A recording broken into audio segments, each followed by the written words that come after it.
ప్రతి అక్షరం ప్రజల పక్షం. HR9 న్యూస్ టీవీకి స్వాగతం, సుస్వాగతం. నేటి మార్కెట్ విలువ పాలిచ్చే గేదె విలువ 80,000. ఎద్దు విలువ కూడా 50,000. పొట్టేలు విలువ 10,000. కుక్క విలువ కూడా 5 నుంచి 6,000. పంది విలువ కూడా 3 నుంచి 5,000. గీటి విలువలన్నీ మాకెందుకు చెప్తుందిరా స్వామి అని అనుకుంటుండ్రా? బరాబర్ ముచ్చట. మరి ఎన్నికల్లో తనను తాను విక్రయించుకుంటున్న మనిషి విలువ 500 నుంచి 1000 రూపాయలట.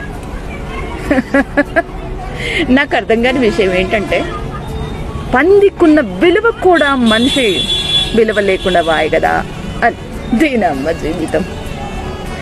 ఏదేమైనప్పటికీ కూడా మీ విలువైన ఓటును దయచేసి అమ్ముకోకండి ప్లీజ్. విలువైన మీ ఓటుని విలువైన వ్యక్తులకు, అమూల్యమైన వ్యక్తులకు వేసి మీ అమూల్యమైన ఓటుకు మీరు ప్రాముఖ్యతనిస్తారని ఆశిస్తూ దండాలు.